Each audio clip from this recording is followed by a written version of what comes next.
Namaste everybody, my name's Lucy. I was just making some videos for my friend Emily, who asked for some videos to support her in just doing some gentle yogic exercises for her back.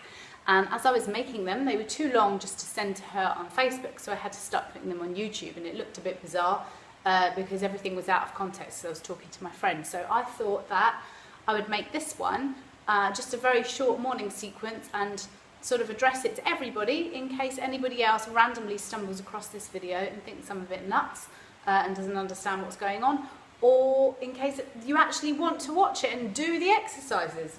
Okay, so this is a very short morning sequence. Welcome if you've never practiced yoga before. Beginners are my absolute favourite. I'm actually injured a little bit at the moment, so I have to take it very easy, but that's good because it shows you how in yoga we really need to honour our body and take care of it. And so I'm not going to be pushing. Yoga's not about pushing, it's not about competition, it's about learning to accept where you are, and from that place of acceptance, magical things can happen. So, I'm going to do a short kneeling sequence. This is very nice for her back and for other things also, but this is just very nice in the morning if you fancy doing a little bit of yoga and you haven't done any before. So, just one important thing when we're practicing yoga is to remember to breathe, okay? Inhaling and exhaling through our nostrils. If you've been practicing for a long time, you can do Ujjayi breath, and if not, then don't worry about it, but maybe I'll do a little video on Ujjayi breath one day. So bring your hands underneath your shoulders, so in line with your shoulders. When we do anything in yoga, we do it mindfully, so our hands, I'm not just plonking them down, I'm really considering what's happening here. My hands are splayed out. I'm plugging in all the sort of points here and here and here. If I was just plugging in here, my wrist would be taking in all the pressure, so it's all about balance in yoga. Okay, so all of our fingers also are pressed down, and I'm actually slightly drawing, I'm doing that to show you, drawing down with my fingers, but it's not that strong, just very gently, you can't even see it, okay? There's a slight kind of pull and a push to create that balance. So my hands are underneath, my knees are hip width apart and parallel, so not one out, one in. I'm actually going to, some people tuck their toes under for this, you might see some practitioners do that and some people have them out. I'm actually going to have mine out. This is cat pose. You see those lovely cats having a nice stretch. This is what they're doing and it feels so good. This is going to bring awareness to your spine. So, as we inhale, we lift up our tailbone.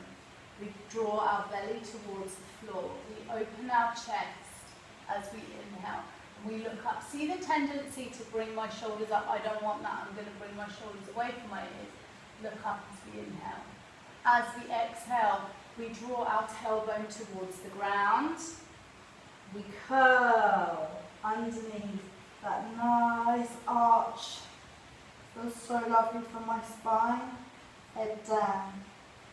Inhaling.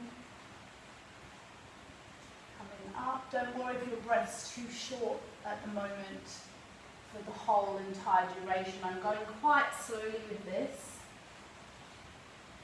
So now if you do a couple more, just close your eyes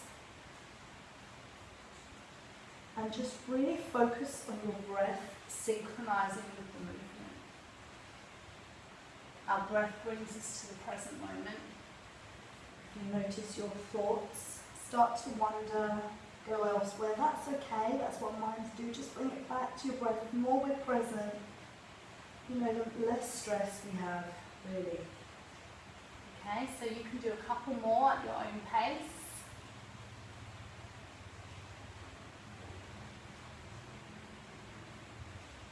I'm squeezing my belly in as I exhale. It's like squeezing out a cloth of water, imagining that the air is the water. Okay, and then what you can do is you can bring this leg behind you, your left leg behind you, toes towards the ground, and your arm out, extended in front of you. Not bringing them together, really extending out with your foot and with your hand. Finding that balance. Make sure you're not taking all the weight in your knee. You're using your hand also, and I see I'm dipping down again. See that? lift up. Leg not up, out to the side, just straight behind you. I'm also engaging slightly my core here. If I don't, look what happens. If I do, look what happens. Stay there for 3 breaths. And then change sides. So same instruction. I'll let you find your own way this time. See if you can remember the pointers.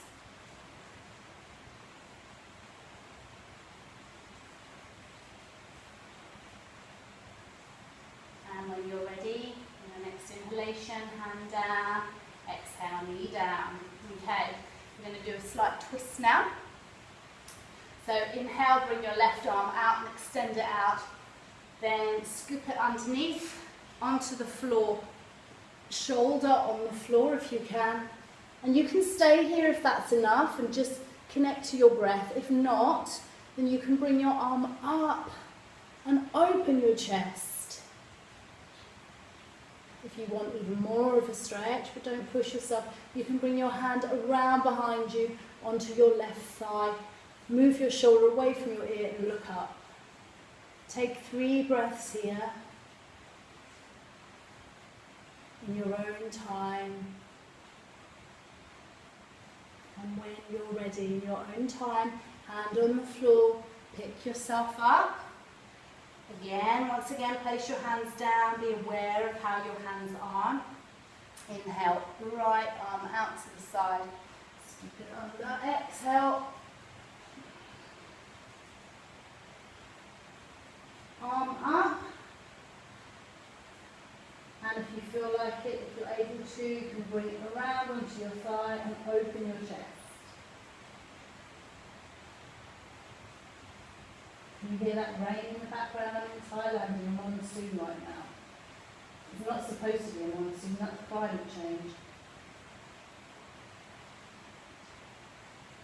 And up you come. Okay, so from here we're actually going to try and do a downward dog. So many people you see doing downward dogs and maybe you've never been shown. So I'm just going to show you what I see a lot of people do. They go like this. I'm in downward dog. I've got my feet down. Yeah, I'm in downward dog. No. It's very important to have your back straight and your hips up very high before you even get your feet down. In yoga, people always want to be there, and it's about accepting where you are. When you feel a little bit of resistance, it's cool, like it's a good thing. Don't push any further. You work with that resistance, you stay there. What is that resistance about? Because I'm not accepting where I am. And once you accept where you are, sometimes your whole body just releases and relaxes, and then you can kind of move a little bit further. It's about patience too. So, again, hands, weight evenly spread. Slightly draw the fingertips towards you for this one. Tuck your toes under.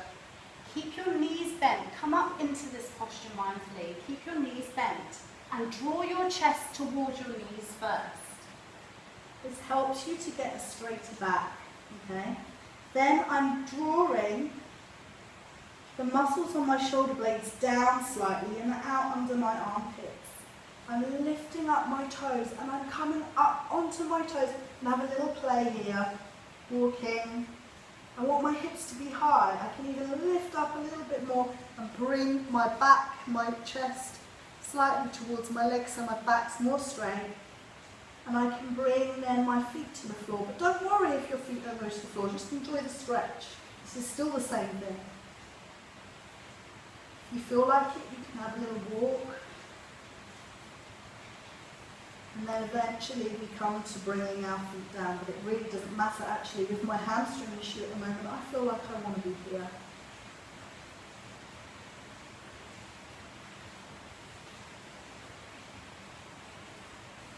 From here you can lift up the left leg if you feel comfortable to behind you.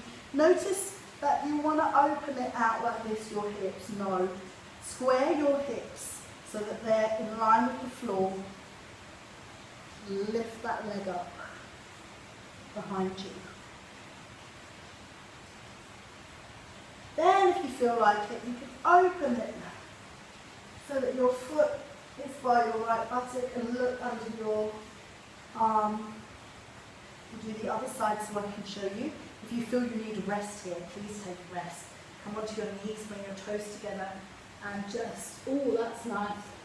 Bring your chest down, your head down into child's pose. Notice the sensations in your body actually after that. Where can you feel any tingling or warmth or stretch? Or maybe nothing, and that's okay. Don't judge yourself, it's okay. So then up you come, let's do the other side.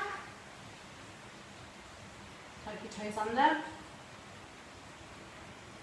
Remember, keep your knees bent. Draw slowly your chest towards your knees. Up onto your toes. I'm going to deal with my shoulders now. Down and out, shoulder blades. And then stay here for a little while. Take maybe 3 breaths.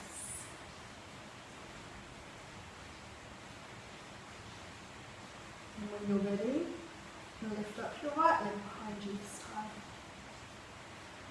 Again, I can see my tendency to kind of open out here. I need to make sure my hips are square, facing the floor. And then open up. Behind you, look under your arm. And then bring your foot down, knees apart, toes together, back into child's pose. And just take a few breaths here. Come on, very slowly. If you do that every morning, and you really focus when you're doing the cat pose on that breath in and out, you'll be super focused. You'll be stretched all over because downward dog really does stretch a lot of the muscles. And it doesn't take very long. So good luck to you all with that. Bye.